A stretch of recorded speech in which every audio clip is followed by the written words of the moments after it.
Bienvenidas y bienvenidos a Gutun Zuria Bilbao, Festival Internacional de las Letras. A continuación tendrá lugar la conversación titulada Tapar el ruido que hacen las ratas cuando me corren por dentro, entre las escritoras Sabina Urraca y Rosario Villajos. Ongi etorri Gutun Zuria Bilbao letren nazio arteko jaialdira. Jarraian, Tapar el ruido que hacen las ratas cuando me corren por dentro itzeneko solasaldia izango da Sabina Urraca eta Rosario Villajos idazleen artean.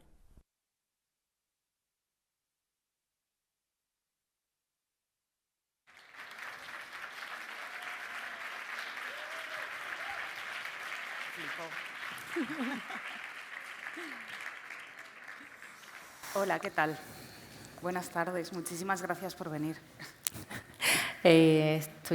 Kaixo, arratsaldeon, benetan eskertuta nago, berton Sabinarekin egoteko aukera dudalako, eta zuetako askorekin esaitxutet ikusten, argiak ez didalako usten, eta bueno, egia da, mendipoli hauen ondoan egotea bikaina da, eskerrik asko Gutun Zuria gu gonbidatzeagatik, hori beste zer baino lehen, eta esan nahi genuen, bueno, komentatzen egon gara, guk izen hau jarri geniola hitzaldi honi, esango dizuegu zergatik, baina ez genuen imaginatzen, haina hotz formal bat antzoki honetan irakurriko zenik, eta hainbeste jenderekin, eta orain, barregarra iruditzen zaigu izen hau ipini izanak. Bueno, izenburutzat daukagun esaldi hau, azken finean, Rafael Txirbesen egunerokotik aterata dago. Niri asko gustatzen zaizkit egunerokoiek eta momentu batean esaten du, ez dut idazten honengatik edo bestarengatik. Nik idazten dut, beldurraren arratoia barrutik dabilenean egiten duen zarata estaltzeko idazten dut. Eta hori geratu zitzaidan eta horregatik momentu jakin betean Rosariotan hizketan ari ginenean, landuko genituen gaien inguruan eta horrelakoen inguruan, hainbat esaldi izan genituen buruan eta esan nuen, hau izan daiteke, hau izan daiteke.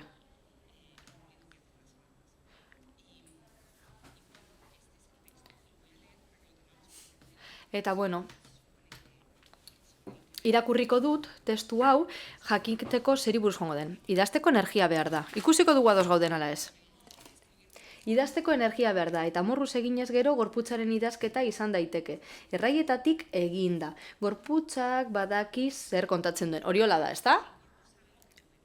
Gorputzak badaki zer kontatzen duen. Hori aztakit. Nik uste dut baietz. Nire kasuan uste dut baietz. Nire kasuan esain beste. Eta gero Rosario Villajos eta Sabina Urracaren idazketa desiraz, gorputzez, animaltasunez eta indarkeriaz beterik dago. Hor uste dut ala dela, ezta? Bai. Lotza ematen dit hau irakurtzen jarraitzeak, gure burua laudorioz betetzen ari garelako. Hemen bukatuko dut, ez dut irakurriko gehiago. Zer esango dut orain? Zuk amorruarekin idazten duzu momentuan bertan? Pentsatzen aritu nintzen, nahiko gainera, eta bai, idazten dut amorru horretatik, baina uste dut amorru hori joan dela leku hartzen terapia urte batzun ostean, esan dezaket, idazten dudala amorrutik, baina ezin dut egin momentuan. Gauza gertatzen direnean. Beranduago idazten dut gai baldin naiz behintzat, eta batzuetan bueltak ematen dizkio kontuari, idatzi nahi badut benetan gertatu zaidan zerbaiten inguruan, antzeko goraren baten inguruan idazten dut, baina niretzat idazketa joko bat delako eta joko batek ezin dizu minik egin. Baina kontatu behar badut beste zerbait, traumarekin erlazionatutako zerbait uste dutena zela gai. Lehenik eta behin, gogoan dut ezagutu ginenean, tailer batean izan zela. Nik ematen nuen lehenengo tailerra. La Casa Encendida, Madrilen. Rosario, zu tailerran parte hartzekotan zinen eta bertan zeunden, ezta? Bai. Sabina irakasle modura zeunden. Eta nire lehenengo aldia zen tailer bat ematen, eta zirkulu erdi bat zegoen gainean, eta jendea eserita zentroan, zirkulu bat egiten.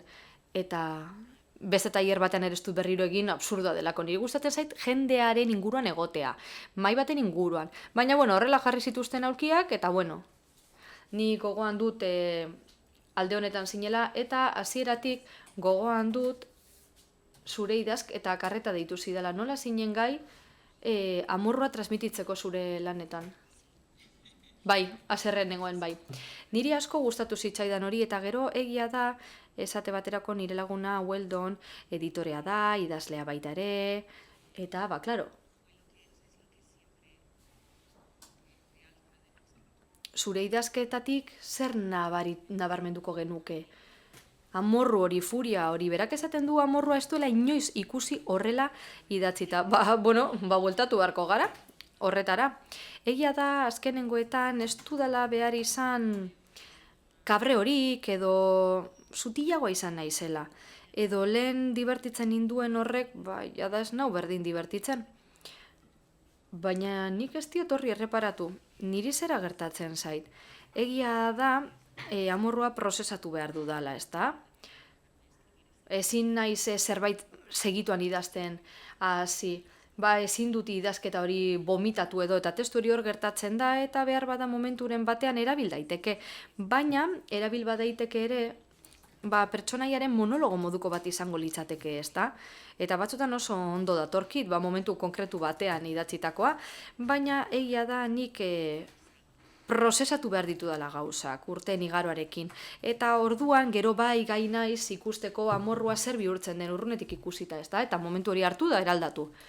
Beraz, ez da irreal egitea, baizik eta fikzio bat egitea, unibertso bat altzatzea, emozio horren berri emateko, baina jada ez da nire emozioa. Eta aipatu izan dugu baita ere, nire ze pertsonala denean, bereizi behar dugu argitaratzetik, ez da? Ni baditu testu batzuk ez ditudanak argitaratuko, niretzat direnak, eta hain zuzen ere niri zerbait garrantzitsua gertatzen ari zaidanen ezin dut idatzi, denbora bat itxaron behar dut, baina askotan gertatzen zait, esate baterako, hori bizitzen ari naizenean ez dakidala zer sentitzen dudan. Emozioak distortzionatuta moduan ditut, eta idazketak lagundu egiten dit ikusteko zer sentitzen dudan. Hain zuzen ere oso gauza triste bat gertatu zaidanean, momentuen bertan igual ez naiz konturatu, eta idazten hasi naizenean orduan hasi naiz negarrez, ostras, hau gertatu zait. Baina horrek ez du esan nahi nik hori argitaratuko dudanik. Jada hasten naizenean hori argitaratzen, orduan fikzionatu behar dut. Nik ezin du beste modu batera egin, nik uste dut denbora igarotakoan hasi behar naizela horretan idazten. Martxo amaieran lehen aldiz eguneroko batzuk argitaratuko ditut, eta horietan Txirbez aipatzen dut bide batez. Idazten ari nintzela, Txirbezen eguneroko irakurtzen nuelako, eta lehen aldiz sentitzen dut benetan pudorre hori, ez da, kontatzen ari naizelako benetan nirea diren gauzak, eta ni bizitza osoan, bion kasuan, argitaratzen hasi garenetik, guztie pentsatute gure protagonista gu garela. Eta orain diot, ez, lehen aldiz ni naiz protagonista, eta horregaiti naiz beldur, hau eguneroko bat delako. Ni naiz, baina egunerokotan ere konturatzen naiz editatzen dudanean fikzioa izan daitekela, gauza batzuk aldatzen ditut, oroar, egunerokoetan. Favore moduko bat eginez, irakurlari. Bekusiko duzu jendeak esaten dizula hori gezurra dela. Edo alderantziz. Eta orain zer, lehen aldiz eguneroko batzuk ikusten ditugunean, ez nola defendituko dugu gure egunerokoetan fikzioa dagoela. Gauza bat kentzen duzunean, eguneroko horretatik badaudelako parte batzuk omititu ditugunak, jada gaude trama bat sortzen, eta, klaro, esaten dugu pertsonai batzuk hartu, beste batzuk kendu, baina hor pertsonaia fuertago bat sortzen ari gara. Eta memoria rumore moduko bada, zure buruari denboran zehar kontatzen diozuna, ez da bene-benetakoa. Ez dago zer erreala, eta nik hori hitz egin dut nire arrebekin, eta azken finean abstraktua da, gauza batek ez du zer ikusia beste batekin. Asko gertatzen da. Da niri gertatzen zait, orain etorri zait burura, idazten egon izan naiz noizbait, eta vomito emozional boten moduan dena botatzen, idazten ari zara barruko ateratzeko, eta Txirbezek esan bezala, arratoiek zure barnean egiten duten zarat hori estaltzeko ari zara idazten, eta hotxe zaude idazten, eta momentu horretan, nik dadan gogobetetasun bakarra da, lagun batekin hitz egin nuen behin, eta esan zidan, Leo Lebrero irakurtzen ari naiz, altuerarekin neurotizatzen ari naizela sinesteko eta esan nion.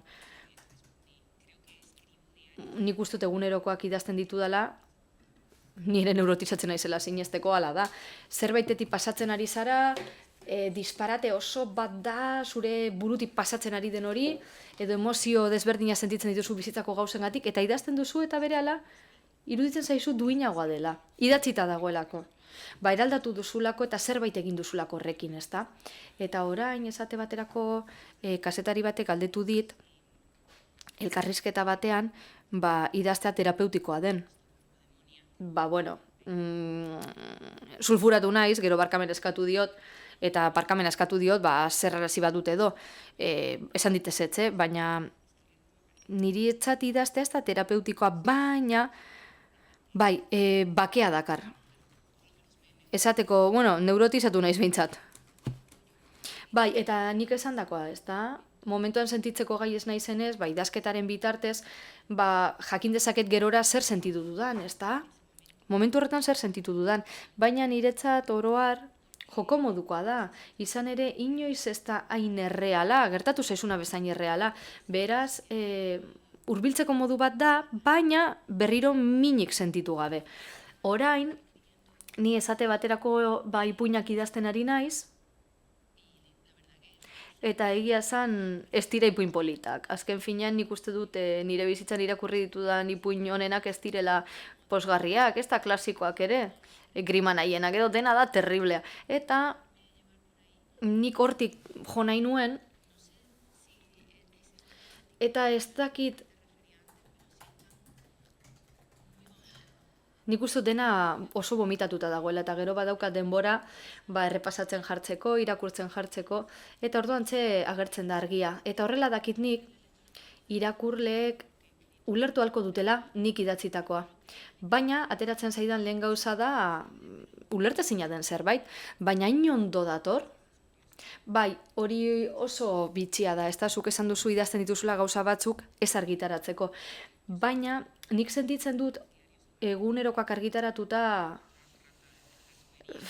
odian beste arratoi basartu dudala, benetan honek esan nahi du azken finean, orain arte askatasun osoz idatzi dudan zerbait, modu natural batean idatzi dudan zerbait, ba orain berehala, claro, aldatu egin da nire idazteko modua, jada badakidalako behar bada zati batzuk argitaratuko direla, eta lehen ez nuen hori pentsatzen, ez nizkion bueltak ematen behar bada noizbait. Ja, karo, orain mundu guztia du fantasia bat eguneroko bat, idatziko dut, egunen baten norbaitek aurkituko du, eta argitaratuko didate. Aber, nik Jose nire bikotarena argitaratuko nuke. Orain gutxi aurkitu genituen eguneroko batzuk, eta oso divertigarria izan zen. Haurtzaroko egunerokoa ez da? Baina hori espektakularra da. Oso divertigarria da. Nire liburu gustokoena, nire bikotearen haurtzaroko memoriak. Niri nahikotan bidali izan dizkidate haurtzaroko egunerokoak, argazkietan, eta ikaragarria da. Benetan, pertsona batzuena liluragarria da, jada ikusten duzu hor berezia zirela. Era bat gainera. Nik ez neukan egunerokori txikitan marrasteko kuadernoan nituen, baina ez, egunerokoak ez. Aurkitzen badute, adios. Beraz, egia esan egunerokoak idazten hasi nintzen, ba, duela gutxi. Eta ez dira egunerokoak ere, ba, ez ditudalako data batekin idazten, ez daukate datarik. Bueno, ez dakizureak datarik duten. Baina, egun batean behar bada, lau paragrafo idatzi ditzaket, egunean zer gertatutako gauzena, eta gero 3 egunetan ez dut ezer idazten. Eske gauza da nik ez dudala idazten egunerokotasunean gertatzen den zerbait. Nire egunerokoan ez dut hitz egiten nire inguruan askorik, ez da ere. Nire txakurrarekiko maitasun historio bat, ez dakiz zer, ez.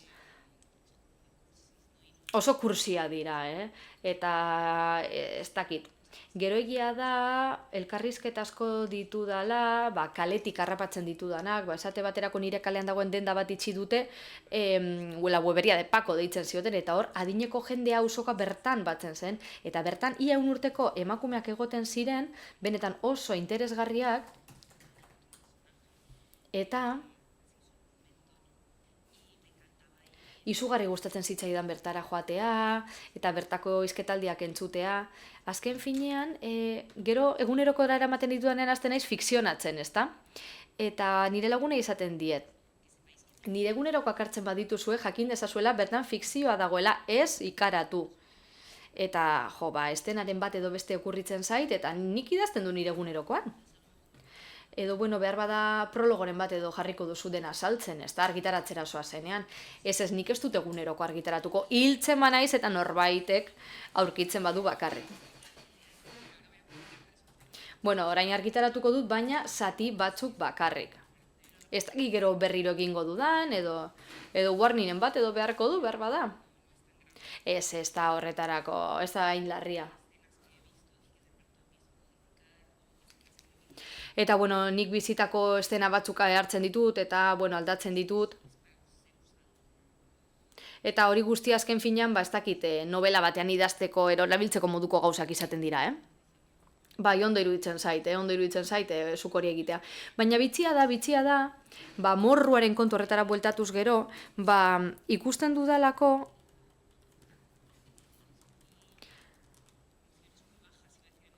emozio basuak esateko nintzen, baina badaude emozio batzuk oso ilunak, morrua, inbidia, sufrimentua.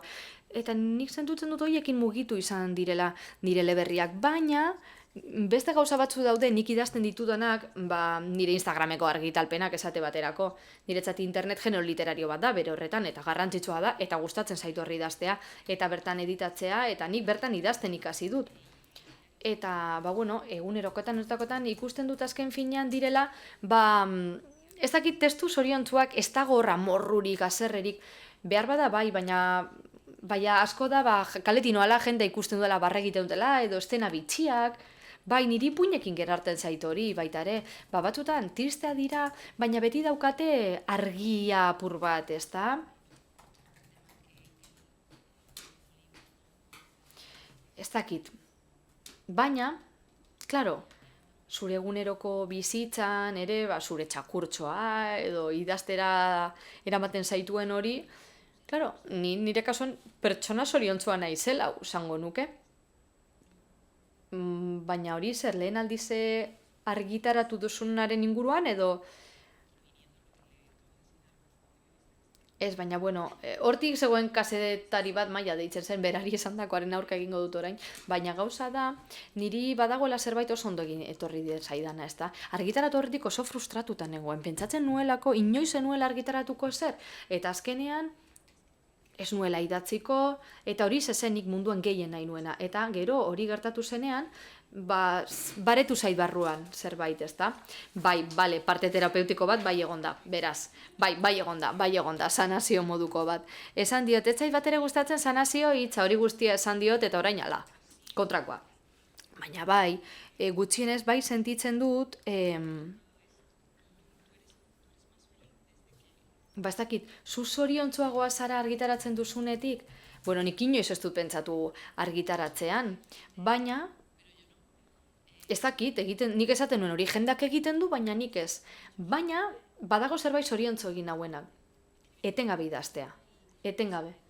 Eta batez ere ikustea joko moduko badela eta hobe dezakedala nire idazketa. Lehenengo novelatik azkenengora izugarrizko bidea egin dut. Eta, ez da zer esatearen, baina nik uste dut azken finean idatziko dudan gauzarik eta politena dela.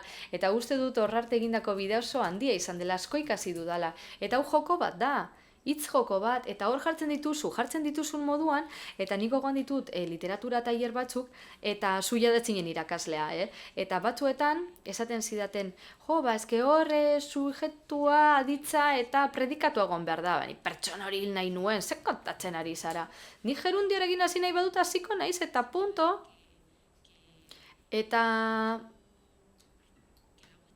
Eta hura transparentea dela esan nahi badut utzi da zu esaten, honela funtzionatuko duelako, edo behar bada esaten dizute, ez erabilik litze hori, behar bada behar dut. Ez dakit, nik uste dute momentu horretan sartutako amorru horrek ere laguntzen zidala. Horrela esango dut, horrela esan nahi dudalako. Niri beldur handia ematen didate tailerrek, Batez ere beste jende batzuk ematen dituzten tailerrek, Azken finean, tailerrak bikaina dira, bai. Baina, ez dakit, nik ez dut ezer erakusten, eta bere garaian ni tailerra ematen nuenean, ez daindik uste dut ideia hau ez zegoela erabat osatuta. Eta nik esaten du, nik ezin dut ezer irakatsi. Baina oso gomendionak ematen zenituen. Baina niretzat, idazketa joko modura aldarrikatzea oso garrantzitsua da, eta momentu jakin batean hori galdu nuen. Presioagatik. Liburu bat idatzi behar duzu, honela izan behar du, ez daki zer, hasten zara zure espektatibak sortzen zure buruaren inguruan, baina ez, liburu baten edo ez dagon behar exigentziarekin idatzitako ezer, zure liburua da, zuk ondo pasatu behar duzu, bestela inork ez du behar zure liburua, irakurriko duela norbaitek eta gustatua zaiola, bale, baina mundua ez aldatuko beste modu batera ere. Behar bada bai, baina ni ziur nago, nik ez dudala liburu bat idatzeko mundua erabat aldatuko duenik. Baina bai, libertitzen nauten liburuak ere, idatitzaket, emozionatzen nautenak, ondo pasatzeko, bide interesgarritatik baigarotzeko, eta beraz, hori maigainan jartzea polita da, hau da joko bat, eta nik ere horretan jolastuko du tailer barruan.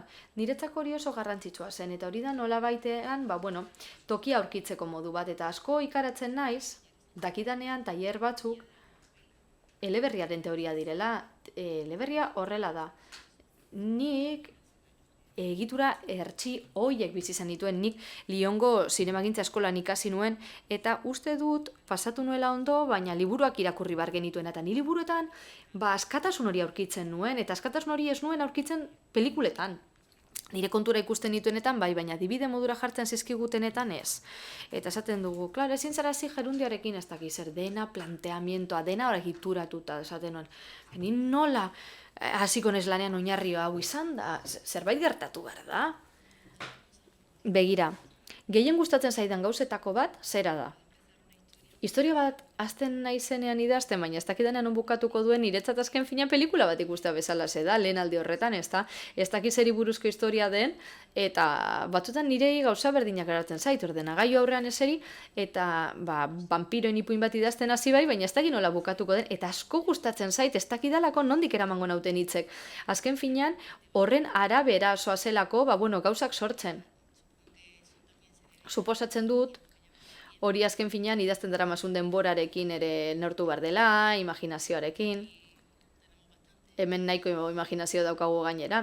Eta niri izugarri gustatzen zait hori, ez jakitea zer gertatuko den. Eta ez bakarrik jokoa baizik eta begiratzeko zerbait baita ere, ezta? Edertasun hori. Erakusketa batera zoazenean bezala ze, ezta? Nik uste dut mundu guztiak egin dezakela. Jolasteko gaitasun hori galtzea, eta nik ezagutu izan dut jende astuena jolasten, inoiz, eta oso tristea da.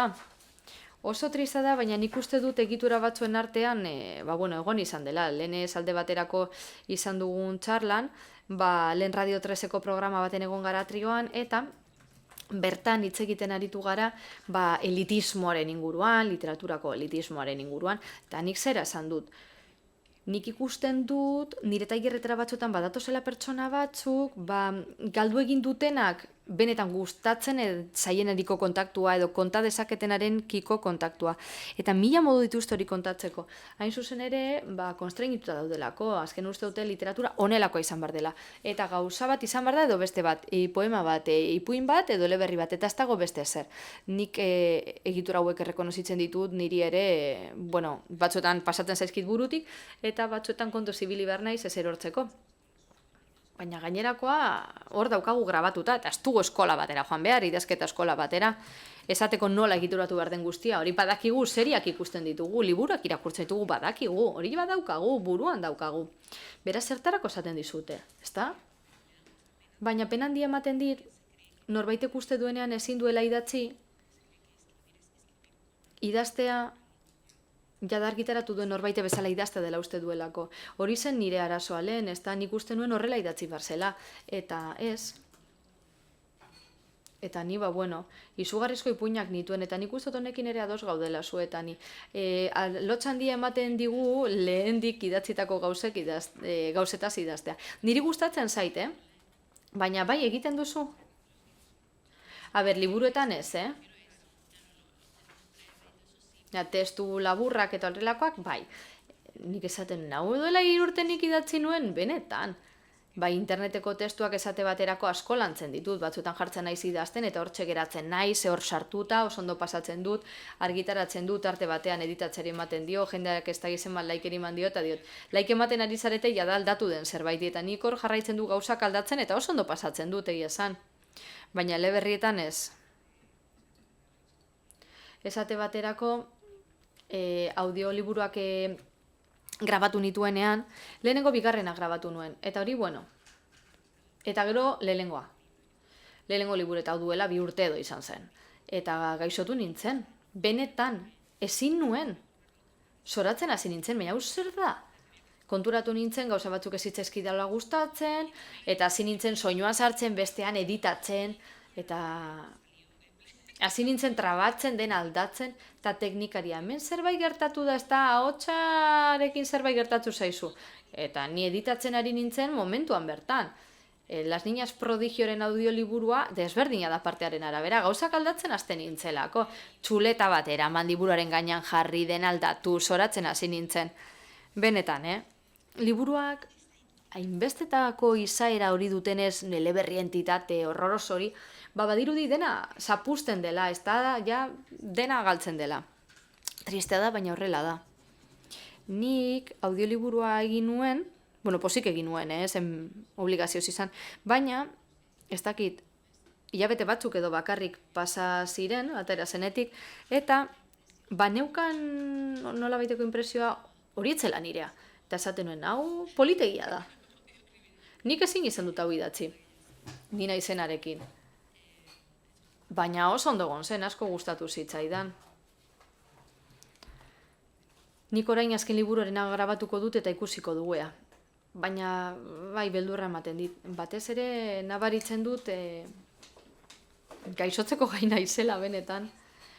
4 egunez jarraian idatzi duzun zerbait irakurtzea, zoratzen zara, arraroa da. Eta orain, oroitu naiz, esandakoaz, idazten hastea amaiera ezagutu gabe. Txikian nintzenean, begiratu zein goiztik sartu dizkiguten struktura hauek buruan, txikian nintzenean, eskolan, Tenerifen, baneukan irakasle bat, Doña Ana Maria, eta esaten zigun, klasea sartzen zen, guztia zarataka, eta esaten zuen, Barrio Bajeros, espektakularra zen emakume hori. Eta, egun batean esan zidan, Sabina, klasean, idazteko eskatzen zigun, antzinako emakume hori, eta bere garaian ematen zigun, boskatzera soazenean zelan dituzun panfletoak zerrendekin. Hauteskunde ostekoak grapatzen zituen panfleto horiek eta horrelako kuaderno improvisatu batzuetan idazten genuen, berak grapekin eta bertako papeletekin egindako kuadernoak. Eta aldorretan, alde librean idazten genuen, eta karo, moldatu behar zenuen zure idazketa formatura. Eta batean etorri zen, da Sabina, ondo idazten duzu, baina zerbait idazten hasten zarenean amaiera jakin behar duzu aurretik. Eta kasurik ere ez. Eta buelta eman zen, eta maira begira zegoen, eta ni hasi nintzen, keinuak egiten, ezta? Keinu motzak. Eta 9 urte edo zetuen, klase osoa barreka, ez dakiz zer. Eta handik hilabete batzuetara Elbira Lindo etorri zitzaigun, Manolito Gafotas, eskolara bizitan. Eta Espainiako eskola askotatik pasatu zen, baina Tenerifera etorri zen. Eta galderen txandan nik eskoa altzatu nuen, eta Elbira, zu nire irakasle ondoan, zu hasten zarenean idazten badakizuela bukatuko duen? Ke ba? Eta klase osoa barreka eta barreka, eta Doña Maria, imaginatu, ni pentsatzen eskolatik botako nindutela. Eta, benetan, paregabe izan zen momentu hori, idazle batek esan zidalako, momentuko arrakastarik handiena guztio gustatzen zitzaiguna, guztio liluratuta geunden, berak hori idatzi zuenean, esan zuen, etzekien nola bukatuko zen, dibertsiotik idatzi zuelako. Badakit horrelako idazle asko daudela, badakite nola bukatuko den, baina pena ematen dit. Azkenean diozu, jode, zure buru harritzeko aukerarik ere ez? Niri gustatzen zait gainera, liburua norbaitik kontatzen diozunean niri asko gustatzen zait, asko laguntzen dit, altuan, ahots ozenean kontatzea. Eta zuk ez dituzu gauzak sobre la marcha asmatzen? Bai, eta orduan gertatzen da, batek esaten diola ez dakiz zer, nire burua zuzentzen dut, aldatzen ditu gauzak, eta ni sentitzen du rollo bat dela, kanpotik daukagun sentsazioa, 4 urtekume bat pelikula kontatzen. Infernala da hori. Ez, hau ez, edo ez, beste modu batera, ez, benetan esaten duena da ez dakiz zer. Baina laguntzen dit ozenean esatea, historia horrela eraikitzen duzulako. Eta amaierara iristen nahi zenean, ikusten dut, nolakoa izango den amaiera hori. Eta, hala, egun batean, Iowako beka hartan nengoenean, narratiba tailerra genuen, eta gure eleberrien zatiak eramaten genituen, eta ni nolabaiteko egitura bat eraman nuen, elzelorena. Eta garai hartan bageunden, adin guztietako ikasleak 50 urteko jendea zegoen, eta bazegoen Arturo, pertsona zoragarria, 23 urtekoa. Eta bazen bere guraso hipiekin Kolonbiako herri batean bizen mutiko gura bezalakoa, ez? Oso argia, oso azkarra, oso gozoa. Eta irakurri nuen elzeloren amaiera ura bortitzagoa zen, lehenago amaitzen zelako eta horregatik bortitza zen. Ez zuelako hainbeste jarraitzen. Eta Arturo hasi zen, ez, mesedez! Guztiz etxita, ez ikusi behar du txakurra. Eta liburu amaitzen ari nintzenean horretaz gogoratu nintzen eta esan baze interesgarria, ez? Horrelako eskaerei ere, jaramon egitea, ez? Eta asko gogoratu nintzen berataz, eta esan, beste amaiera eder bat emango diot honi, ez? Hori gertatzen da ere Sara Mesaren liburuarekin, ez? Un amorrekin, Isabel Koixetek erabakitzen du amaiera aldatzea. Nik eskartu nuen ere, bai, ni Arturo bezalakoa naiz. Bai, uzten zaitu txundituta eta badakizu ez dela Sara Mesaren amaiera, baina gustatzen zait. Aizu, gidoiari ez diogu jaramonik egin, ez, guazen ikustera zer dagoen gidoian. Hitz egin behar genuen indarkeriaz, ez dugu hitz egin indarkeriaz. Indarkeria zer gaia, ez? Gauza bitxi bat gertatu zait, eta terapian honi buruz hitz egin dute. Niri beldurtu egiten nau indarkeria, benetako bizitza errealean, indarkeria berbalak ere tentsio handia sortzen dit. Nagusi batek lanean, herrietak indidenean, nire sentsazioa zen berriro haurtzaindegian egotaren iruditzen zitzaidan beldurragatik pixa egin behar nola gainean. Idaztean ordea, gozatu egiten dut indarkeria kontatuta. Gustatu egiten zait borrokak kontatzea, egoera bortitza kontatzea izugarri gozatzea dut. Zer gertatzen zait, gaixo nago, ez da? Terapian horrela esaten nion, ez? Esaten nahizu, hau gertatzen zait, oso arraroa da. Eta gogoan dut, azkeneko liburuan, eltze hartu eta oinera botatzen dionean, eszena hori, nik aldarrikatu egiten dut, esaten nahizu, ikusten duzu, gizakiak metzaren gainean indarkeria egiten duela, ez, klitxe hori dugulako. Genero indarkeria dago, aizu badakizu hemen ere badagoela, harreman arraro bat, egoera arraro bat, bi izaki hauen artean. Eta hartzen du eltze eta oinera botatzen dio, zankara botatzen dio. Eta niri sartzen zitzaidan horrela, ez? Filmetako pertsonaia gaizto horien barregure hori, ez? Ez dut egingo, baina gaiztoa nahi idazten dudanean. Nik ere gozatzen dut, Edukazion fisika liburuan, badago eszena bat, non alaba lotan dagoen, siesta egiten ari den, eta ez du depilatu nahi, eta amak aukera baliatzen du,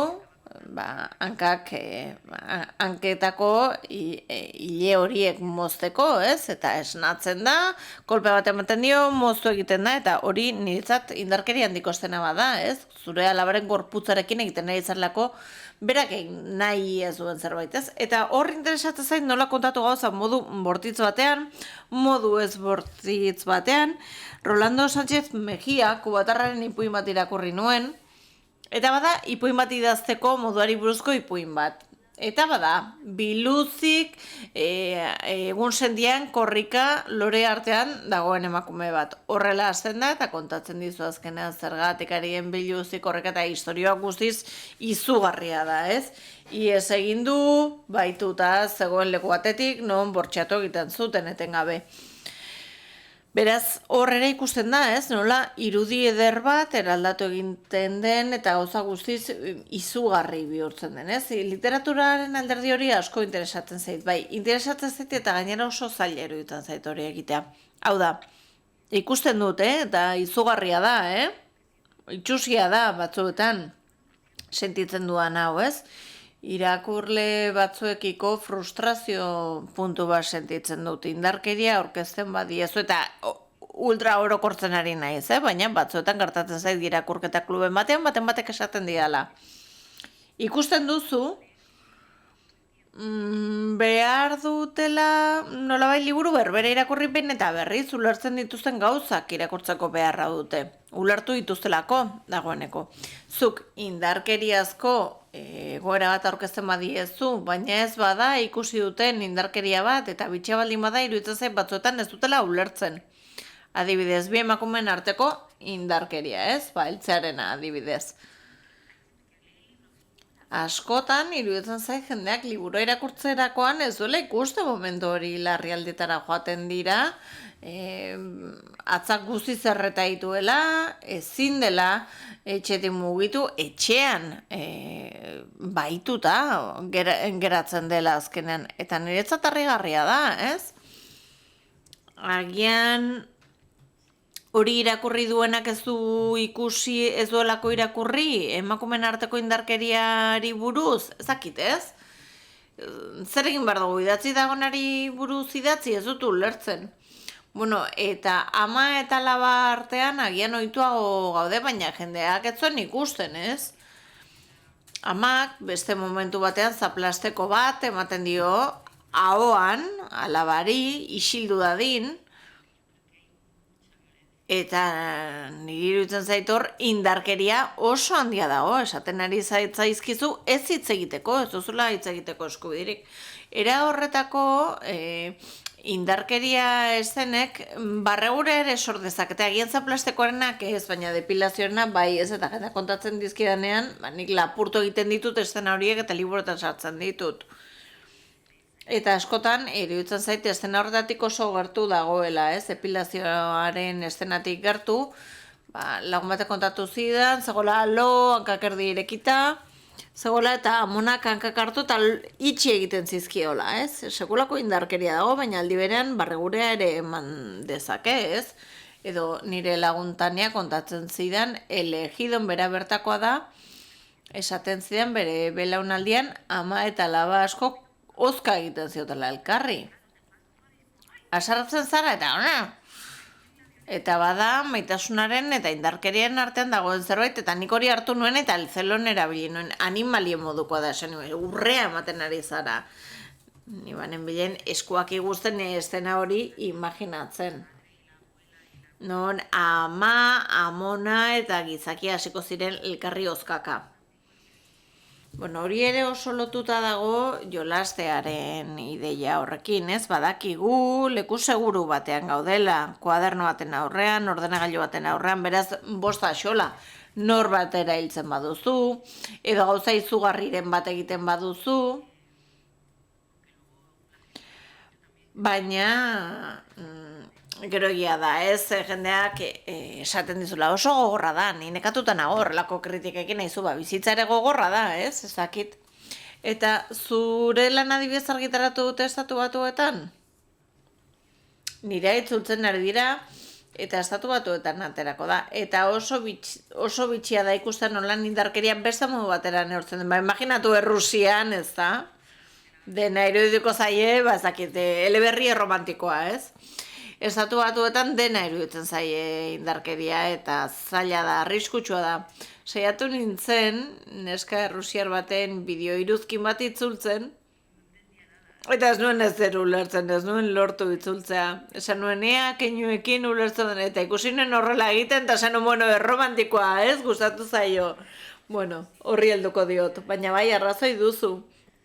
Lekuaren arabera, liburua modu batera labestera ikusiko dute eta indarkeriarekin era bera gertatzen da. Noski, herrialdearen historiaren arabera, kodearen arabera, kode etikoaren arabera, eta azken moden arabera ere esango nuke, etikan esango nuke, baina bai, etikan moda daude, ez, estatu batuetan, moda daude, sartu egiten dira, moda etikoak. Bai, hipokresia handia dago, ez? Eta orain Espainian egiten hasi garen hori, ez?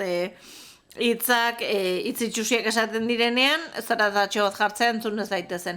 Niko gogoan dut, Veneno, seria jarri zutenean, ikusi genuela estena bat falta zela, eta da, La Venenoren mutilak, txakurra mikroin labean sartzen duenean, hori kendu egin dute, Eta nire liburuan momentu batean gizakiak kostiko bat ematen dio nahi gabe txakurrari eta txakurrak ies egiten dute etzuliak esaten zidan hori pixka bate gauza izugarria iruditzen zitzaiola etzila eroso sentitzen horrekin eta ni estatu batuetan argitaratuko duzu venga aurrera kendu harrigarria ez da bai harrigarria da Gero zaizkigu 10 minutu eta agian jendeari hitza emango diogu, ez da? Galderaren bat egiteko. Egin galderak, eman iritzia, esan zeguten argi gehiago egongo zela, ez da? Igual nos dijeron que os iban a iluminar. Bai, argia jarriko zutela esan zeguten, guk ikusi ahal izateko. Begira, horrela egiten baduzu, orain bai. Se estáis iluminando, ¿no? Ari zarete, argitzen. Ezakit norbaide baduen iruzkinen bat, galderaren bat egin nahi duen. No sé, es que no veo nada. Ez dute zer ikusten horrela egin behar duzu. Badago norbait agintean, mikrofonoarekin, norbaitek esku altxaz gero helarazi ahal izateko? Pues no pregunta nadie nada. Ez dago galderarik, ez? Inork ez digo ezer galdetu nahi, jarraituko dugu gorputzari buruz hitz egiten. Ez duzu ezer galdetu nahi, benetan? El último tema creo que era el del cuerpo. Azkeneko gaia gorputzarena zen, ez da? Bai egia da, ez dugu gorputzaz hitz egin. Bueno, también lo de disfrutar describiendo personajes. Bueno, eta pertsonaiak deskribatzen gozatzearena, bizitza errealean izugarriak irudituko litzaizkizuken pertsonaia sortzea, bai izugarri ez da. Katalinaren ama, adibidez, edo noski, esaten zeatena, zo Katalina, zara, Katalina, bere ama, lagunaren aita, pertsonaia guztiak, naiz, bai, eta Katalinak etxiarazten lantzaitu, bai, eta Rebekak, bai, gorrotagarria da. Baina, iruditzen zait bizitzan denetarik behar dugula, ez da? Bai, askotan, esatu dut, zinuen jasan pertsonaia eta esatu zugu, lertzen zaitut, nik ere ezin dudalako jasan, benetan, askok guztiz txitzen naute, baina gozatzen dute, momentu batean nahi dut, beraiek zentzatzea, baina ez dut egiten ez, esatu dut, horrela geratu behar dira, gizakiak dira.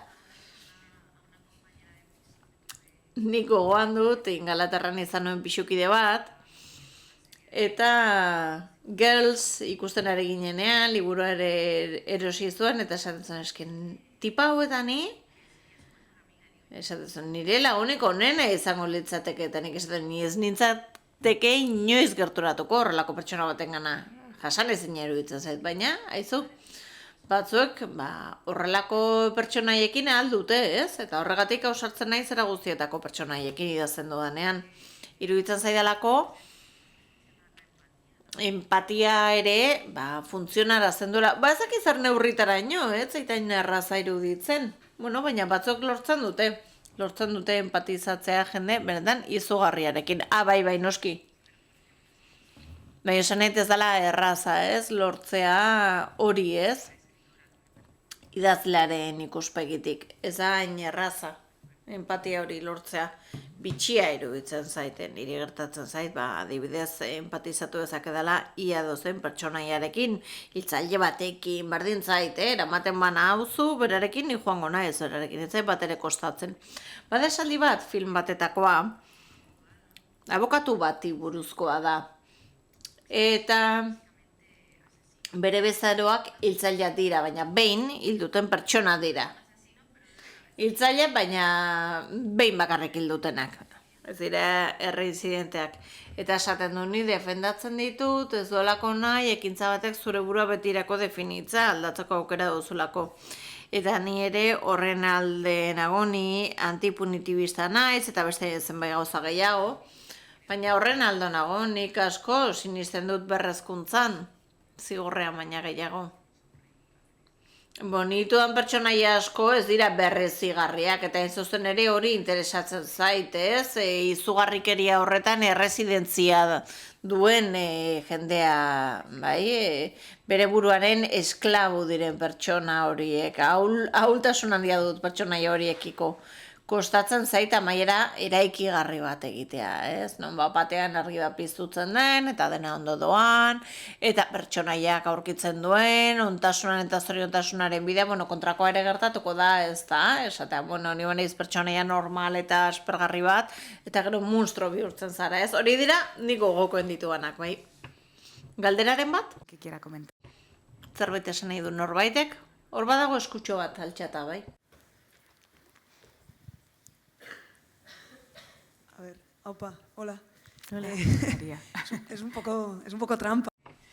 Pixka trampa da, ni galdetza ez horrela izotza apurtzen dugun eta jende gehiago animatzen den.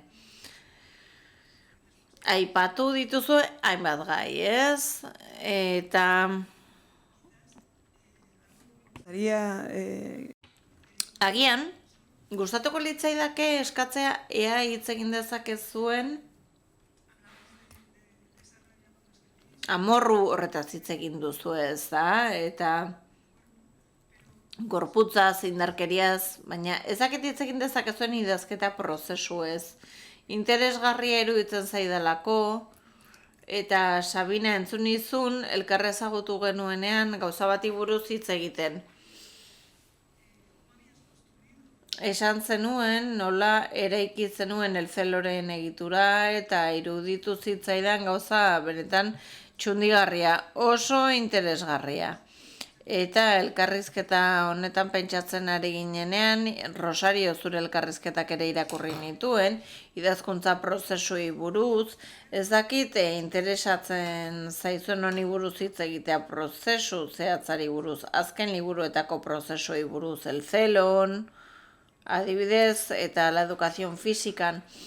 Batzuetan iruditzen zait formula hauek badirela, ezakite, hitz egin duzue interesatzen zaizunetik aste hori, baina horrelako liburu fantastikoak ulertzeko. Zer prozesu haude atzean, ze prozesu ikusezin daude horratzean.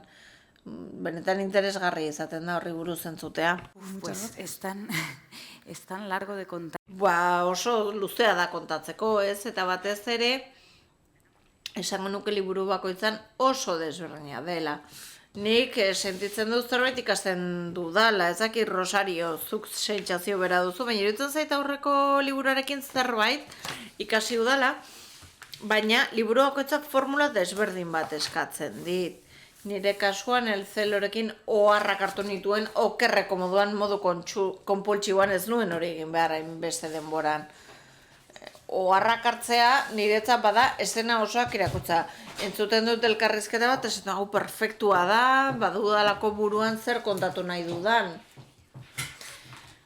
Eta pixka bat uneko obsesioak dira niri, idazera bultzatzen nauten hori ez, gauza batzuekin obsesionatzen naiz, eta obsesio horiek uztartu egiten dira, eleberri horretan, eta nik forma ematen diet. Eta orduan, agian entzuten nuen elkarrizketa bat, dena idazten nuen, fikzionatzen nuen elkarrizketa hori, baina materiala ametatzen ari nintzen, eta 500 horri aldetik gora nituen Wordean. Aurrena pasatu egin behar izan nuen, nik mobilean idazten dalako pilo bat, diktatu egiten diot, eta idatze egiten dut zoragarria da, kaletik noa, eta horrela noa. Eta orduan berak esaten dio, eta txakurrak ikusten ditut, eta diktatzen ari naizenez, esaten dio zakizer, atea irekitzen da, ai, ze polita, nola izena du? horrelako gauzak sartzen zaizkite. Kaixo, zer moduz bizilagunak ikusten dudanean niaren ez telefonoan hitz egiten iruten zaien norbaitek nezela, baina diktatzen ari nez. Bueno, Wordera pasatzen dut dena, eta hau, Laila Guerrerok egiten du bere elkarrizketa guztiekin. Leilarekin hilabetez bizitu nintzen, eta bera transkribatzen entzuten nuen, bere elkarrizketa transkribatzen, eta niari nintzen oharra hauek guztia transkribatzen urteak eta urteak nituelako oharretan. Eta entzuten nuen bera tekleatzen, eta esaten benga zuere erritmo berean Leilarekin taka. Eta animatu egiten ninduen, aldi berean bada guztiz ezinezkoa, bere ondoan idazea amets gaizto moduko bada, eta esaten zertan nahi ez hemen, bueno. Gero, bai, egitura bat sortu behar izan nuela, bai, berreidatzi egin behar izan nuen egitura, lurreratuz, pixkat egitura, lehenengo egitura hura. Eta ondoren, hainbeste eszena, hainbeste zati nituen bakoitzari izenburu bat jarri berri izan niola, mikroipuin bat izango balitz bezala zati horietako bakoitza izenburutxo bat jartzen nion, erabilgarria izango zena. Ulertzeko zer informazio zegoen zati horretan, gero, papertxoetan idatzen dituen izenburuak eta ordenatu egiten dituen. Eta honek, eskuz egite honek asko laguntzen zian liburuak gauza oso abstraktuak direlako buruan dituzu eta horrela erabiltzea manualki papertxoak antolatzea oso interesgarria izan zen. Horrela, lehenengo atala egiten nuen, eta hemen esten hau dut, eta hemen orduan esten hau kanpora. Eta horrela argazkiak egiten dizkien atalei, eta horren arabera idazten nuen. Eta gero gauza oso bitxi bat, amaitzen ari nintzenean, edo amaitzen ari ninduanean paranoia sartzen zian. Noski, hilabeten bordo bat, eman nituen etxean giltzapetuta, beste ezrekin gabe, idatzi eta idatzi, izugarria da, divertigarria ere batzuetan, eta egin behar duzu, ez? Guztiari ez esan behar diozu, Argentinako idazle zoragarri bat etorri zen, proposatu ziaten bera orkezea, eta esan nuen ez etxena hon barnaiz, Laila Guerrero etorri zen la llamada orkezera, ez nintzen joan, esan nuen sakrifizio handiak egin behar ditut. Nik horrelako gauzak behar ditut idazteko, eta amaierara gerturatzen ari nintzela, niri sartzen zait beti izu berbere, eta zerbait gertatuko zaidala, libura amaitu baino, eta oraingoan nire lagun Maria Joseri idazten nion, Maria Jose hasta Caballo de Troyaren bilduman dago, lagunak gara eta zenion Maria Jose, zerbait gertatzen bazait liburua amaitu behar duzu, komedia dela dirudi, baina nik esaten diot guztiz, bueno, serio esaten diot, eta esan zian, ongi, idatzi argibideak amaitzeko eta nik amaituko dut.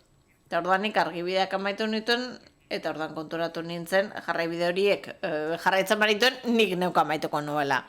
Esan nuen, primeran, eta laburbilduz hori izan da, el zelo idazteko prozesuaren laburpena.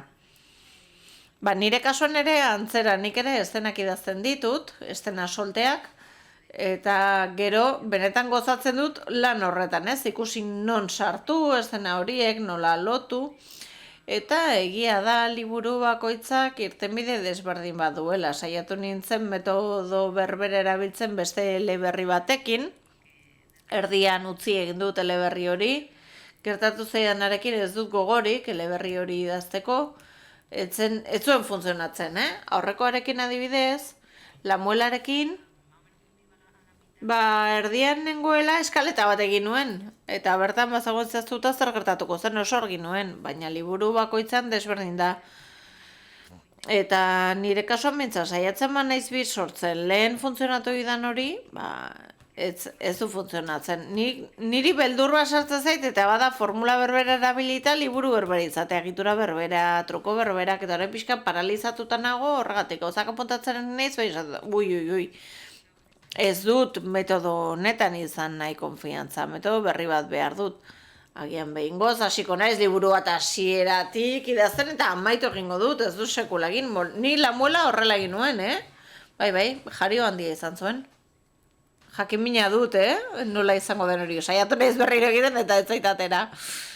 Ez du funtzionatzen. Dena den oso atsegina da ere idazteko modu berriak aurkitzea. orain ere, ipuinak idazten ari naiz, eta ipuinak izan arren, iruditzen zait ipuinak elkarren artean harremanduta daudela, eta hori ere divertigarria da, ez? Ipuin bateko esaldiak agertzea, beste ipuin batean, aurrerago hori divertigarria iruditzen zait. Eta pentsarazten dit, ari nezela eleberri bat idazten, ez? Hori idazten ohituta nagoelako niri ipuinak beldur handia ematen diate. Beldurra ematen dit ipuinak idazteak errespetu handia diedalako. Iruditzen zait askoz ere zailagoa dela, ipuin bat idaztea, eleberri bat idaztea baino. Bai, niri ere hori iruditzen zait. Dena den, beldurra ematen dit gauza berriak egiteak, ez? Artikulo bakoitzak, eleberri bakoitzak, gauza berri bakoitzak. Bueno, beldurra baina zirrara ere bai, ez? Gero egiten duzulako, bai, gero egiten dut, Nik testu bati aurre egin behar diodan bakoitzean, beti sentitzen dut ezakidala egiten utxetik abiatzen naizela eta honek izugarria dirudi, baina niri zirrara eragiten dit, ez? Esatut, ongi ari naiz, ez dut galtzen araztasun hori nolabait esatearren, ez? Esentzia hori. Beti utxetik abiatzen naiz. Ezakiti da zen, baina badago amore emateko hasierako une hori, ez? Beti. Niri iruditzen zait ez jakintasuna, oso ausarta dela, baina ni ez banintza ez jakina izango, ez nintzateke inoiz ausartuko, eleberri bat idatzi eta argitaratzera.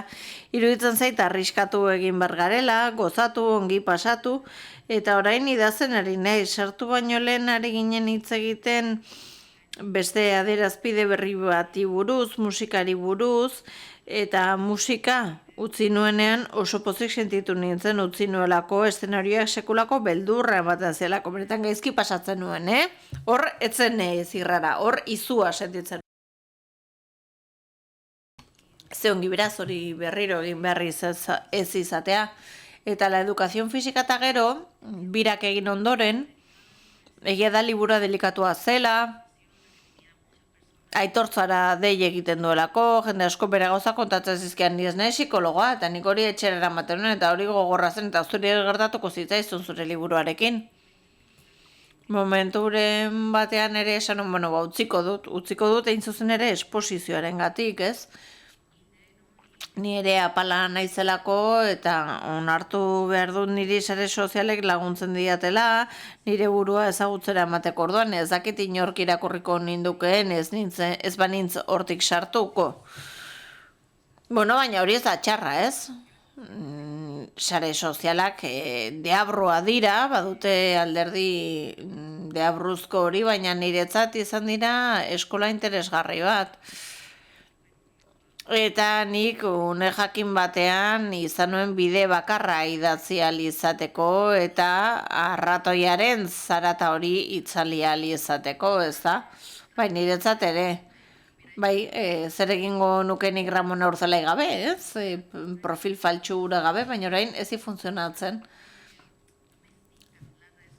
Orain sare sozialek ez naute gozarazten, gero eta gutxiago argitaratzen dut. Niretzat joan eta etorre egiten da, formatoa aldatu egiten da, galderaren bat dagoela uste dut, ez? Arratsaldeon, buenas tardes. Gracias, ¿se oye? Sí. Gracias a las dos. Arratsaldeon, eskarrik asko bi etortzagatik. Galdera bat egin nahi dizuet, galdera baino lehen aipatu duzuen horri buruz, pertsonaien erakuntzari buruz hitz egin duzu eta mustroren sorrera hitz egin duzue, bai norabide batean eta bestean garatzen diren pertsonaiei buruz. Eta ni kontzeptu horri buelta asko eman dizkiota azken aldian, iruditzen zait pixkat asmatutako kontzeptua dela literaturan ontasuna eta monstruotasuna kontrajarrita bezala agertzen direla iruditzen zait. Sabinaren liburan oso ongi islatuta dago predikatzailearen pertsonaian. Ikusten ditugu ontasun momentuak ere.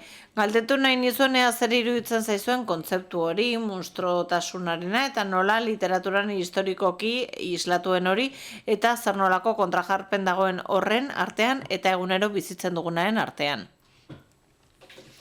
Niri iruditzen zait gizaki orok duela monstruotasuna barruan, denok dugu monstro bat barruan, hori iruditzen zait.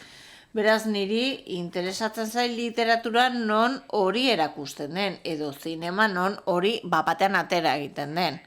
Ez da monstru ateratzen dela, eta herri oso hiltzen duela, eta herritik joaten dela odolez bustita. Ez nago gauzaen oinarrezko hitz egiten ari. Niri batez ere interesatzen zaizkit, ez onak ez gaiztoak ez diren pertsonaiak, hau da, gizaki diren pertsonaiak, lehen esan dut, ez? Niretzat etxigarria diren nire pertsonaiak, hain ere gizaki direlako. Eta gehien maite dudan jendea ere etxigarria iruditzen zait. Nik nire burua gehien, batez ere. Eta ni konturatzen naiz, ere nire monstruotasun horretaz eta interesatzen zait horretaz konturatzea, garrantzitsua iruditzen zaidalako bizitzarako, baina baita ere idazkuntzarako. Beraz, nik gozatu egiten dut liburu horiekin.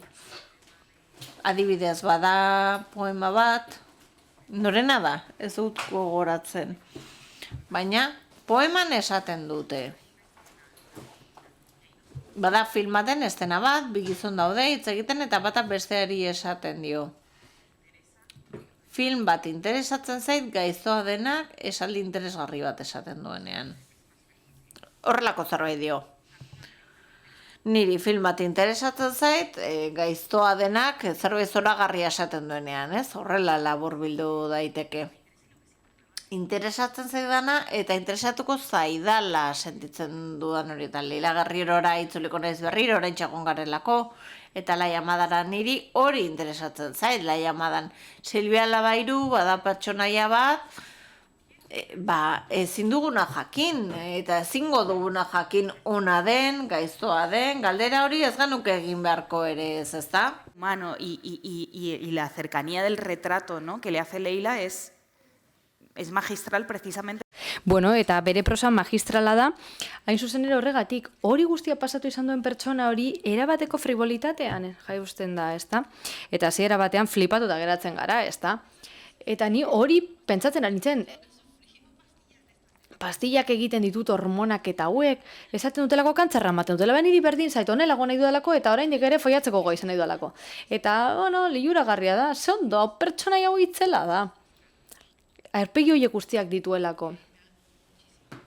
Bueno, eta zerbait errazagoa aipatuko dut lehen hitz egin dugu gainerakoaz eta.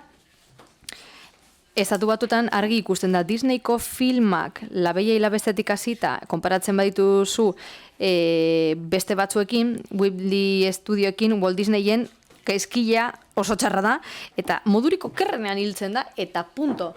Eta beste film batzuetan, El viaje de Chihiro eta horrelakoetan, ez dira jende txarra, da zirkustantzia duen pertsona, behar bada txikitan, zerbait gertatu zitzaien, eta horregatik bihurtu dira orain, dragoi bat edo ez dakit, zauritutako norbait.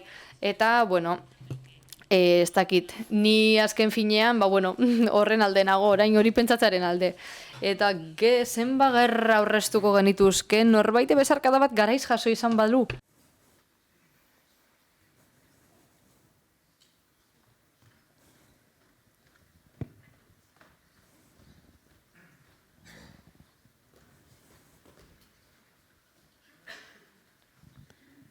Buenas tardes. Bueno, no os conocía. Hoy os conozco, digo, a nivel de leer, claro, y os tendré en cuenta. Bueno, kontutan hartuko duzuek esandakoa eta gorputza aipatu duzuen honetan interesatzen zait, nolabait aipatzea horren inguruan, ez da batzuetan erraietatik, zauritik eta burutik idaz dezakegu. Eta ez dakit nola landu duzue parte hori, nik uste dut, niretzat behintzat, interesgarria izango litzatekeela jakitean nondik idazten dugun.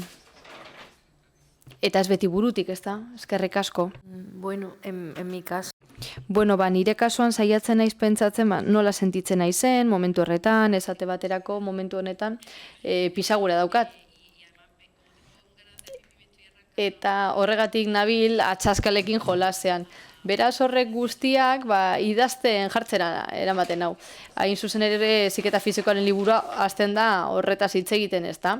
Badagoela neska bat, saskala jaten dituena, txamarretan min egiten duena, eta, bekainetako uleak kentzen duena, gorputz hor dagoelako, ez da, antsietate handia pilatzen dugulako barruan.